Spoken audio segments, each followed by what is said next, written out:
না, শত্রু আইডেন্টিফাইড না, we are open, we are looking for শত্রু। তারেক রহমান প্রধানমন্ত্রী হওয়ার পর থেকেই তার এক একটা চালে রীতিমতো দিশেহারা ভারত। তবে এবার দেশের নতুন রাষ্ট্রপতি কে হচ্ছেন তা নিয়ে শুরু হয়েছে বিশাল কৌতূহল। ডক্টর ইউনূস কিংবা মেজর হাফিজের মতো বেশ কয়েকজন হেভিওয়েট নেতার নাম বাতাসে উড়লেও হঠাৎ করে এমন এক নাম সামনে এসেছে যা শুনে দিল্লির সাউথ ব্লকের ঘুম তো হারাম হয়ে যায়। বিশ্লেষকদের জোরালো দাবি, বঙ্গভবনের খালি গদিতে এবার বসতে যাচ্ছেন এমন এক নেতা যাকে সবাই চেনে ভারতের জম হিসেবে। তিনি আর কেউ নন, সে আলোচিত সমালোচিত বাবর। কিন্তু হঠাৎ করে লুৎফুজ্জামান বাবরকে ঘিরেই কেন এত আলোচনা? রাজনৈতিক বোদ্ধাদের মতে এর পেছনে থাকতে পারে প্রধানমন্ত্রী তারেক রহমানের এক বিশাল মেগা প্ল্যান। ভারতের দাদাগিরি চিরতরে শেষ করতে আর 2006 সালের মতো কোনো ভয়ঙ্কর 111 ঠেকাতে এই বস বাবরই হতে পারেন সবচেয়ে বড় ট্রাম্প কার্ড। বঙ্গভবনের ভেতরে আসলে কি চলছে আর কেনই বা চলছে, ভারত এত ভয়ে কাঁপছে কেন, আর তার ভেতরের আসল তথ্য কি, রহস্য কি, এগুলো শুনলে চমকে যাবেন যে কেউ। শাহাবুদ্দিন চুপ্পুর নাটকীয় বিদায়ের পর বঙ্গভবন থেকে শুরু করে জাতীয় সংসদ ভবন সব জায়গায় এখন রীতিমতো লঙ্কা কাণ্ড চলছে। সিংহাসন পুরোপুরি ফাঁকা, আর সেই ফাঁকা গদিতে পরবর্তীতে কে বসবেন তা নিয়ে চলছে বিশাল হিসেব নিকেশ।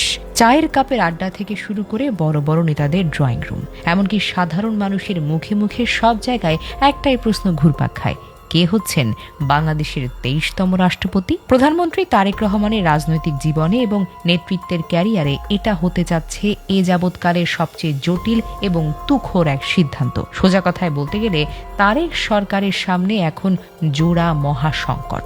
একদিকে দলের ভেতরের বাঘা বাঘা নেতাদের চরম দলাদলি, আবার অন্যদিকে গ্রুপিং সামলানো এবং বিদেশি পরাশক্তিদের চোখ রাঙিয়ে মোকাবেলা করা। এই কঠিন সময় এমন একজনকে গদিতে বসাতে হবে যাকে নিয়ে দলের ভেতরে কাদা ছোড়াছুড়ি থামানো যাবে, আবার বাহিরের দুনিয়ার মাতব্বরীয় শক্ত হাতে সামলানো যাবে। আর এই দুই কঠিন বাস্তবতার মুখোমুখি দাঁড়িয়ে কোন চালটি চাললে সবচেয়ে ভালো হবে সেই প্যাচ মেলাতে এখন 8 ঘাট বেঁধে মাঠে নেমেছে হাইকমান্ড।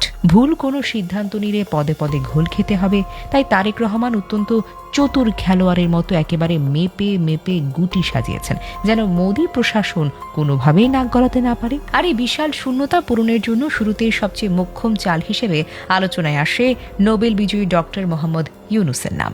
বিশেষজ্ঞদের একটি বড় অংশদের মতে তাকে বসালে দলের ভেতরে রেশারেশি আর বাঘা নেতাদের মধ্যকার টানাটানি থামানো যেত খুব সহজেই। পাশাপাশি মোদী সরকার বা অন্যান্য বিদেশিদের অর্থনৈতিক ও বাহিরের দুনিয়ার চাপ অনায়াসে পানির মতো সহজ করে সামলানো যেত। ডক্টর ইউনূসকে সামনে রেখে মোদী প্রশাসনকে খুব সহজেই নাকে দড়ি দিয়ে ঘোরানো সম্ভব হতো। কিন্তু এই বিশাল হিসেব নিকেশ বাস্তব না হলে রাজনীতি ও সামরিক পর্যালোচনা বেশ কয়েকটি হেভিওয়েট নেতা বা নাম তাদের শক্ত যুক্তি সামনে নিয়ে আসেন। এই তালিকায় একদম শীর্ষে যাকে নিয়ে সবচেয়ে বেশি জল্পনা কল্পনা তিনি হলেন আরেক বাঘা নেতা মেজর হাফিজ উদ্দিন আহমেদ। চুপ্পুর পদত্যাগের পর তাকেই ভারপ্রাপ্ত রাষ্ট্রপতির দায়িত্ব দেওয়া হয়েছে। রাজনৈতিক বিশ্লেষকদের মতে এটাই তো হওয়ার কথা। আপাতত এর চেয়ে নিখুঁত কোনো বিকল্প তারেক সরকারের হাতে নেই। তিনি একজন দুঃসাহসী বীরবিক্রম, আবার 4 দশকের পোর খাওয়া রাজনীতিক। সেনা সদর ও রাজনীতি দুই জায়গাতেই এই নেতার দারুণ দাপট আর অগাধ শ্রদ্ধা রয়েছে। মিলিটারির ভেতরের পাওয়ার সার্কেলেও মেজর হাফিজের কিন্তু বিশাল প্রভাব কাজ করে।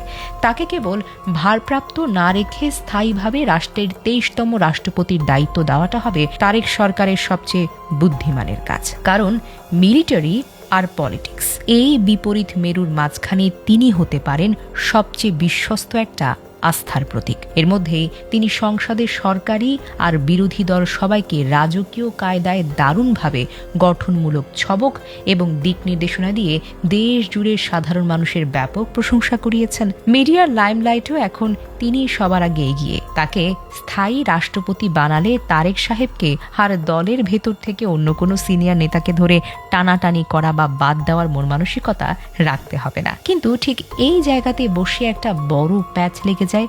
রাজনীতি সচেতনদের আরেকটা অংশ মনে করেন মেজর হাফিজকে বঙ্গভবনে পাঠিয়ে দিলে তো বন্দি করে ফেলা হবে, সংসদে বিরোধী দলের গলাবাজি কে থামাবে সেই চিন্তায় নতুন এক বিতর্কের জন্ম হয়েছে। কারণ সংসদে মোদী প্রশাসনের দালালদের রামধোলাই দিতে এবং সরকার ও বিরোধীদের লাগাম টেনে ধরতে তার মতো একজন কড়া অভিভাবক দাপুটে নেতার খুব বেশি প্রয়োজন। হাফিজ সাহেবকে বঙ্গভবনে পাঠালে সংসদে এক প্রকার অভিভাবকহীন হয়ে পড়বে, আর সেখানে আবার নতুন করে বিশৃঙ্খলা এবং হট্টগোল দেখা দেবে। সংসদের এই অভিভাবকহীনতার কথা ভেবেই হাইকমান্ড অন্যান্য নেতাদের দিকে নজর দিচ্ছে। যদি মেজর হাফিজ শেষ পর্যন্ত বিবেচনা থেকে বাদ পড়ে যান, বাতাসে ভাসবে আরও 4 জন হেভিওয়েট নেতার নাম। তিনি হলেন মির্জা ফখরুল ইসলাম আলমগীর, রুহুল কবির রিজভী, ডক্টর মঈন খান এবং লুৎফুজ্জামান বাবর। কিন্তু থ্রিলারের সবচেয়ে বড় টুইস্ট হলো ডক্টর মঈন খানের নাম রেসে থাকলেও তিনি নাকি শুরুতেই ছিটকে গেছেন। এর পেছনেও রয়েছে বড় হিসেব নিকেশ। বাহিরের মহলে বলা হচ্ছে ডক্টর মঈন খানের বড় সমস্যা হলো তিনি দলের বা হাইকমান্ডের বাহিরে গিয়ে স্বাধীনভাবে সঠিক সিদ্ধান্ত নেওয়ার স্পর্ধা রাখেন।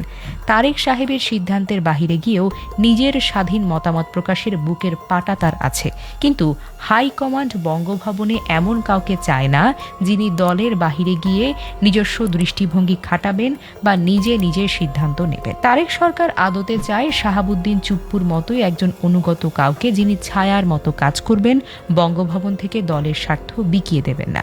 এই অনুগত নেতার খোঁজ করতে গিয়েই হঠাৎ করে কপাল খুলে যেতে শুরু করলো মির্জা ফখরুল ইসলাম আলমগীর কিংবা রুহুল কবির রিজভির মতো লোকেদের। বিশেষ করে মির্জা ফখরুল ইসলাম আলমগীর রাষ্ট্রপতির মতো একটা ক্ষমতাহীন আনুষ্ঠানিক পদে পাঠিয়ে দিলে দলের পাওয়ারফুল মহাসচিব পদটি খালি করার এক বিরাট মেগা প্ল্যান নিয়ে গুঞ্জন চলছে। রাষ্ট্রপতির পদটি দেশের আইনে অত্যন্ত আনুষ্ঠানিক একটি পদ, সেখানে বসলে রাজপথের সক্রিয় রাজনীতি বা নড়াচড়া করা কঠিন হয়ে যায়। শোনা গেছে ফখরুল সাহেবকে মর্যাদাপূর্ণ বঙ্গভবনে পাঠিয়ে মহাসচিবের ওই বড় পদের যে শূন্যতা তৈরি হবে তা পরবর্তীতে সালাউদ্দিন আহমেদকে দিয়ে পূরণ করার ছক কষেছে তারেক রহমান। সালাউদ্দিন সাহেবকে এই চেয়ারে বসালে দলের ভেতরের পরিবেশ পুরোপুরি পাল্টে যাবে এবং রাজনীতির অন্দরমহলে তারেক সাহেবের নিজের নিয়ন্ত্রণ আরও বেশি করা হবে। আর এত সব চালেই মোদী প্রশাসন রীতিমতো হিমশিম খাচ্ছে, কারণ দিল্লি হিসাবই মেলাতে পারছে না তারেক রহমান আসলে কোন দিকে হাঁটছেন। তবে দলের ভেতরের এই সব রদবদলের হিসেব নিকেশ চলাকালীন পুরো রাজনৈতিক অঙ্গনের সব হিসেব পাল্টে দিয়ে হঠাৎ করেই সবচেয়ে বড় সারপ্রাইজ দিলেন, থ্রিলিং নাম হিসেবে হাজির হলেন লুৎফুজ্জামান বাবর। এই রক্তগরম নামটা শুনলেই মোদী প্রশাসনের কলিজা কাঠ হয়ে যায়। সাবেক এই স্বরাষ্ট্র প্রতিমন্ত্রী ছিলেন 2001 সাল থেকে 2006 সালের বিএনপি সরকারের সবচেয়ে ক্ষমতাবান চাবিকাঠি। সোজা কথায় ভারত ও আওয়ামী লীগের 1 নম্বর গলার কাটা ছিলেন তিনি। তারেক সাহেব নিজেই এই সময় তাকে স্বরাষ্ট্র মন্ত্রণালয়ের মতো পাওয়ারফুল পদের দায়িত্ব দিয়ে তৈরি করেছিলেন। বিশেষ করে 10 ট্রাক অস্ত্র মামলার পর ভারতের কাছে হয়ে গেলেন বড় শত্রু এবং প্রত্যক্ষ জম। তারেক রহমান এখন বেশ শক্ত ভারত বিরোধী অবস্থানে আছেন এবং তার দলের ভেতরে বাবরের কদর হুহু করে বাড়ছে। বলা হয়ে থাকে শুরুতে দিল্লির তীব্র আপত্তি আর বাধার কারণে বাবর সাহেবকে অন্তর্বর্তী বা পরবর্তী সরকারের কোনো পদ দেওয়া হয়নি বা সাইড লাইন করে রাখা হয়েছিল। কিন্তু এখন তো প্রেক্ষাপট সম্পূর্ণ ভিন্ন। তারেক সরকার এখন আর মোদী প্রশাসনের কথায় নাচতে রাজি নয়, উল্টো মোদী সরকারকে বুড়ো আঙুল দেখিয়ে নাচিয়ে ছাড়ছে। অর্থাৎ বস বাবরকে সামনে এনে দিল্লিকে চরম এক ঝামা ঘষে দেওয়ার প্রস্তুতি চলছে বটে। অন্যদিকে বসের এই রাজকীয় এন্ট্রির গুজনে মোদীর পদ তো এবার খালি হতে রাজি। অর্থাৎ বস বাবরকে সামনে এনে দিল্লিকে চরম এক ঝামা ঘষে দেওয়ার প্রস্তুতি চলছে বটে, কিন্তু আজ হঠাৎ করে এই বাবর সাহেবকেই বঙ্গভবনে পাঠানোর এত তোড়জোড় কেন? মূলত এর পেছনে রয়েছে 2006 সালের সেই ইতিহাস ছোড়া ভয়ঙ্কর শিক্ষা। ওই সময় বন্দুকের নল উচিয়ার মাইনাস ফর্মুলার ভয় দেখিয়ে তৎকালীন বিএনপি সরকারের তৈরি করা রাষ্ট্রপতি ইয়াসউদ্দিন আহমেদকে গিয়ে 111-এর জন্ম দিতে বাধ্য করা হয়েছিল। তারেক সাহেব ভালো করেই জানেন বঙ্গভবনের গদিতে লুৎফুজ্জামান বাবর বসে থাকলে ভারতের গোয়েন্দা সংস্থা বা বাহিরের কোনো শক্তি চক্রান্ত করে বা বন্দুকের ভয় দেখিয়ে দ্বিতীয় কোনো 111 আর ঘটাতে পারবে না। বস বাবরের শক্ত রক ও একগুঁয়ে স্বভাবের কারণে ভবিষ্যতে মোদী সরকার চাইলেও বঙ্গভবনকে ব্যবহার করতে পারবে না। বাবর সাহেবের দাপট বা তেজের কাছে দিল্লির সব চাল এখন ব্যর্থ। তবে এখন এখানে সবচেয়ে বড় রোমাঞ্চ হলো তারেক রহমান শেষ পর্যন্ত কোন ট্রাম্প কার্ডটি খেলেন। তিনি কি বড় কোনো চাল চালবেন, মেজর হাফিজ বা ইউনুসের মতো কাউকে পাঠাবেন, নাকি দলের ভেতরের পদ খালি করতে ফখরুলকেই বেছে নেবেন, নাকি মোদীকে শায়েস্তা করতে এবং স্পর্শকাতর 111 ঠেকাতে ভারতের পিঠ কাঁপিয়ে দেওয়া বাবরকেই রাষ্ট্রপতি করবেন? সে উত্তরের অপেক্ষায় কিন্তু এখন পুরোটা দেশ।